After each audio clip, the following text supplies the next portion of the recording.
नमस्कार, मैं हूं गोविंदा और आप देख रहे हैं आइडियाज इनसाइट्स। आज 20 अप्रैल 2026 है। आज की खबरें हमें बताती है कि दुनिया किस तरह एक तरफ शांति की मेज सजा रही है तो दूसरी तरफ समुद्र की लहरों पर बारूद का गंध अब भी बरकरार है।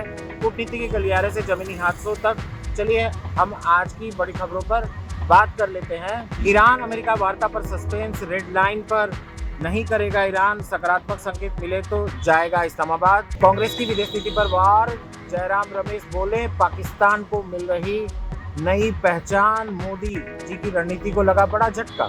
जम्मू कश्मीर में भीषण हादसा, उधमपुर में खाई में गिरी बस, 15 यात्रियों की मौत और 20 घायल। अजीत डोभाल का सऊदी मिशन, रियाद पहुंचे NSA डोभाल, क्षेत्रीय सुरक्षा और ऊर्जा संकट पर नेतृत्व से चर्चा। कच्चे तेल में लगी आग, ट्रंप के कार्गो जहाज पर कब्जे वाले दावे के बीच कीमतें $94 के पार, बाजार में हड़कंप। भारतीय जहाजों पर फायरिंग, विदेश सचिव विक्रम मिश्री ने जताई गहरी चिंता, ईरान से कहा नाविकों की सुरक्षा का हो सम्मान। अमेरिका में दिल दहला देने वाली वारदात, लुइसियाना में घरेलू विवाद के दौरान अंधाधुंध फायरिंग, 8 बच्चों की मौत।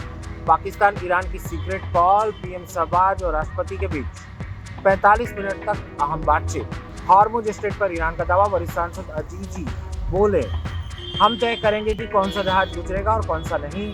बंगाल झालमुड़ी की पर सियासत, हेमंत सोरेन का वीरान न उतरने पर भड़की TMC, PM मोदी को बताया आदिवासी विरोधी। महाराष्ट्र में एक और TCS जैसा कांड, नागपुर में NGO चीफ रियाज फाजिल गिरफ्तार, HR हेड ने लगाया यौन शोषण का आरोप। अब खबरें विस्तार से। ईरान अमेरिका का वार्ता और डेडलाइन, ईरानी सांसद अजीजी ने साफ किया कि ईरान बातचीत से नहीं डरता लेकिन अपनी संप्रभुता से समझौता नहीं करेगा। उन्होंने कहा कि इस्लामाबाद में होने वाली दूसरे दौर की वार्ता में शामिल होना इस बात पर निर्भर करेगा कि अमेरिका की तरफ से क्या संकेत मिलते हैं। उधर ट्रंप ने JD वेंस को वार्ता का नेतृत्व सौंप दिया है।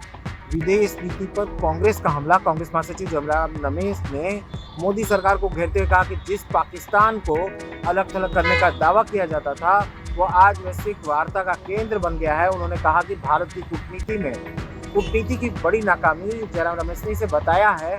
उधमपुर में बस हादसा हुआ है। जम्मू कश्मीर के उधमपुर में आज सुबह एक दर्दनाक हादसा हुआ। रामनगर इलाके के पास एक बस अनियंत्रित होकर खाई में गिर गई, जिससे 15 लोगों ने अपनी जान गंवा दी। मुख्यमंत्री उमर अब्दुल्ला और LG मनोज सिन्हा ने इस घटना पर गहरा शोक व्यक्त किया है।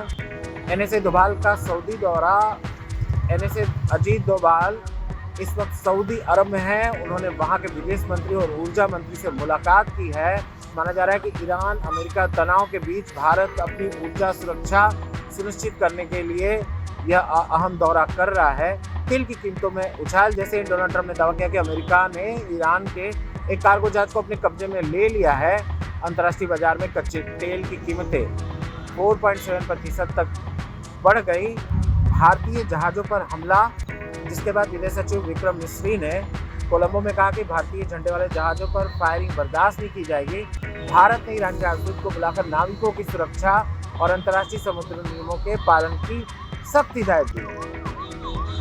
अमेरिका में घरेलू हिंसा का तांडव, लुइसियाना में कोर्ट में एक सनकी हमलावर ने 8 बच्चों समेत 10 लोगों को गोली मार दी। हमलावर पुलिस मुठभेड़ में मारा गया, लेकिन इस घटना ने पूरे अमेरिका को हिलाकर रख दिया। पाकिस्तान के प्रधानमंत्री और ईरान के राष्ट्रपति के बीच हुई लंबी बातचीत में क्षेत्रीय शांति पर चर्चा हुई। वहां के राष्ट्रपति ने शांति की कोशिश के लिए पाकिस्तान की सेना और सरकार का शुक्रिया अदा किया है। हॉर्मुज स्ट्रेट पर ईरान का कंट्रोल, ईरान अब हॉर्मुज स्ट्रेट को अपनी संसद में नए कानून लाने की तैयारी में, उसके ऊपर एक नए कानून लाने की तैयारी में है। सांसद अजीजी ने कहा कि यह रास्ता ईरान का अधिकार है और यह तय करेगा कि वहां से कौन सा जहाज गुजरेगा। बंगाल में राजनीतिक विवाद, PM मोदी ने झारग्राम झालमुड़ी का लुत्फ लिया, लेकिन इस दौरान TMC ने आरोप लगाया कि झारखंड के CM हेमंत सोरेन के हेलीकॉप्टर को लैंडिंग की अनुमति नहीं दी गई। TMC ने इसे आदिवासी नेताओं का अपमान बताया। नागपुर में NGO चीफ गिरफ्तार, नागपुर के NGO में काम करने वाली 23 साल की HR हेड ने चीफ रियाज फाजिल पर यौन उत्पीड़न और धार्मिक दबाव डालने के गंभीर आरोप लगाए हैं। पुलिस ने आरोपी को गिरफ्तार कर लिया है और ATS भी इस मामले में समानांतर जांच कर रही है। तो ये थी आज की बड़ी और अहम खबरें। कूटनीति के इस बदलते दौर में आपका क्या सोचना, कमेंट में जरूर बताएं। न्यूज अपडेट्स के लिए सब्सक्राइब करें ideas and insights with Govinda. कल फिर मिलेंगे, तब तक के लिए नमस्कार और जय हिंद।